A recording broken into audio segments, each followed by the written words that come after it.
Welcome to Heian Haven. I'm Dawn. Today we're discussing Chapter 28 of the Tale of Genji, Nowaki, Typhoon. We'll start with our usual summary for shared context. The Umetsubo Empress's autumn garden was more beautiful than ever, and she chose to stay in residence at Rokujo to enjoy it. One day the sky darkened and an autumn storm came blowing in. Murasaki's spring garden was being prepared for the next season. From a seat near the veranda, she watched the wind wreak havoc on delicate plants. In the confusion caused by the storm, a door was left open, and Genji's son, Yugiri, saw Murasaki for the first time and couldn't keep his eyes off her. He watched as his father came into the room and ordered the blinds down because she might be seen.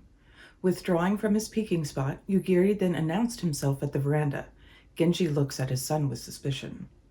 Satisfied that his father was well taken care of, Yugiri returns to the Sanjo estate through fierce wind to comfort his grandmother, Princess Omiya. The night was filled with longing, his heart torn between Kumonokari and the unparalleled Murasaki. In the morning, after hearing some servants speak of damage at Rokujo, Yugiri raced back to the northeast residence to calm and look after Hanachiro Sato. He then set off to check on his father, who sent him off with a message to the Umetsubo Empress. Genji's son delivered the Empress's reply to his father, who decides he must go see her at once. Now dressed, he notices his son's faraway look and goes back inside to ask Murasaki if his son had seen her. She doesn't believe he did. Yugiri accompanied his father on visits to the Empress and then the Akashi lady, leaving her after a very brief conversation. Tamakazura was the next lady to be visited, and here Genji's son peeks in and sees his father blatantly flirting with his supposed half-sister and is appalled but cannot look away. Tamakazura is so beautiful that he wonders if he too may fall in love with her. The pair then went to visit Hanachiro Sato, whose ladies were sewing and preparing cloth. Making their way back to Genji's residence, Yugiri stopped to check on his little sister, the Akashi princess, who was still with Lady Murasaki. He writes 2 letters and sends them off, then withdraws behind a curtain to catch a glimpse of his little sister as she enters the room. The young man then made his way back to Sanjo. Tonochujo arrives and speaks to his mother, Princess Omiya, about Kumonokari and his Omi daughter. Let's move through our comparison starting with the title. I found it odd that while Waley titled the chapter Typhoon, he only uses hurricane within the text to describe the storm, never typhoon. Do you think that's odd?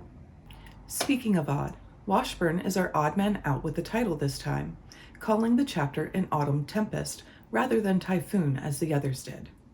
This next bit of contrast pits our older 2 translators against the 2 more modern. While Genji's son is peeking in on Murasaki, her expression changes. Seidensticker and Waley say she laughed, but Washburn and Tyler say smiled. While either might be possible, Murasaki's extraordinary refinement lends itself in my mind to our later translators. I also simply believe the Tyler and Washburn translations are more accurate than the earlier 2. We have an insertion and an omission by Waley. When Yugiri brings the Empress's reply back to his father, Genji changes clothes to be more presentable. Waley says that he started to go to her, but returned for his cloak. No one else corroborates this. For the omission, this is a bigger deal. Waley completely skips over Genji's visits to the Akashi lady and Tamakazura. He also doesn't follow through on Yugiri's comparisons of Murasaki, Tamakazura, and his little sister, the Akashi princess, to particular flowers. While Genji is speaking to the Umetsubo Empress, Yugiri chats with a few people. Waley claims these are Yugiri's male friends, while everyone else describes ladies-in-waiting. In the last line or 2 of the chapter, we find the last difference I'd like to point out. Tonochujo is visiting his mother, and after agreeing to send Kumonokari for a visit, he says that he must bring his Omi daughter to see her grandmother, as she is a disaster. Waley disagrees with the other 3 translators, saying that Tonochujo didn't want to bring his Omi daughter to his mother, though we do understand why he wouldn't. Seasonality is quite precise. The chapter opens in autumn, specifically the 8th month. This is reinforced by Washburn's information about the word Nowaki being specifically between the 210th and 220th days of the year. This is essentially the beginning of September. Japan's typhoon season runs from May to October, with the most severe storms typically in August and September. There are also references in this chapter to plants that reinforce fall. There is talk of the hagi being stripped of all its leaves, and Yugiri ties a plant to his poem for Kumunekari. That rush or grass and the hagi are both two of the 7 plants of autumn. None of our translators agree on what the rush or grass actually was. Waley calls it a tattered spray of miscanthus, miscanthus being silvergrass or maidengrass. Seidensticker merely calls it a rush. This rush, which Tyler calls beardgrass, that was tied to the poem, carried a hidden sexual meaning. We'll discuss the poem and the plant's meaning in an upcoming Waka Wednesday.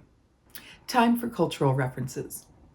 In this chapter, we see Yugiri, Genji's son, peeking in on the women at Rokujo. This behavior, which was quite common, is called kaimami, peeking through blinds.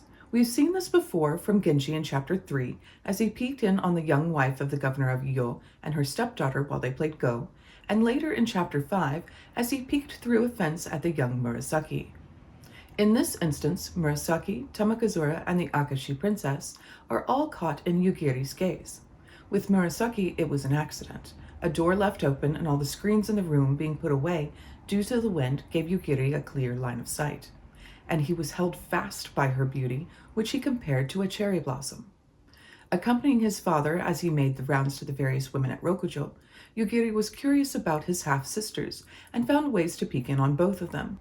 He compared Tamakazura to mountain roses and his little sister to wisteria. While common, kaimami was inappropriate enough that both Genji and Yugiri moved from their hiding spots to keep from being caught in the act. I'm sure we've touched on this before, leaving your lover before dawn. Yugiri shows up quite early to check on his father after hearing about damage to Rokujo. Genji got out of bed, most likely with a complaint from Murasaki about him leaving. He realizes that she had never experienced him leaving her before dawn. Typically, a man would spend most of the night with his lover and then leave before dawn. It was all very surreptitious. The last cultural reference I'll touch on is smiling. Tamakazura is described as having too broad a smile, that being her singular fault. This leads me to believe that small, gentle smiles were all women were supposed to offer. This jives with a lot of the soft and refined behaviors that women were expected to maintain. It's time to talk about clothing and color, and this chapter is packed full. When Genji's son goes to deliver a message from his father to the Empress, Seidensticker describes Umetsubo's women this way. Though in casual dress, they managed to look very elegant in multicolored robes that blended pleasantly in the twilight. By casual dress, this would likely mean that they were not wearing the karaginu, Chinese jacket, and mo, a train of sorts. He goes on to describe the little page girls who were in the garden feeding dew to crickets. They were wearing robes of lavender and pink and various deeper shades of purple and yellow-green jackets lined with green, all appropriately autumnal hues. Tyler gives us a similar description. 4 or 5 of them in aster and pink, with lighter dark gowns and maiden flower dress gowns perfect for the season. But it's Washburn who gives the best or most thorough description. Their thin, formal robes perfectly match the season, some in the maiden flower style, yellow lined with bud green, over akome robes, others in the aster style, light purple lined with blue-green, and still others in the pink style, a pale shade of maroon lined with blue-green. Let's talk about these colors. Aster is a pale lavender blue flower. Tyler says that the aster layering is likely a light purple gray worn over blue or green. Washburn gave us a similar color pairing. Maiden flower dress gowns, or uwagi, according to Tyler, would have a green warp and yellow weft for the outer and leaf green for the lining. So Washburn was close on this one. Here's where we can see the crossover to Seidensticker's description of yellow-green jackets. I do believe Tyler's dress gowns more than Seidensticker's jackets, but I don't know for sure whether Seidensticker meant to describe karaginu, the Chinese jacket, or a Nowaki or kuchiki. The reason here that I lean toward Tyler is we have been told by most of our translators that the women on that morning were all essentially in casual dress. That means no karaginu and no mo. Washburn's description distinctly says formal. I think he is mistaken. When Yugiri returned to his father with the Empress's reply, Genji immediately started to get himself ready, putting on a dress cloak. According to Waley, Genji's son noticed Murasaki's light-colored sleeve as she pulled a standing curtain closer. Waley is the only one who uses light-colored. The rest of the translators offer no descriptor.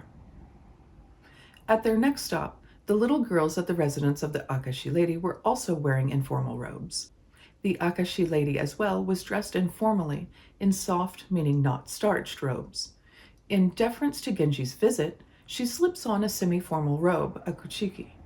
A kuchiki is a garment similar in cut to the hitoe and uchiki being the set of typically 5 robes that make up a color combination or kasane.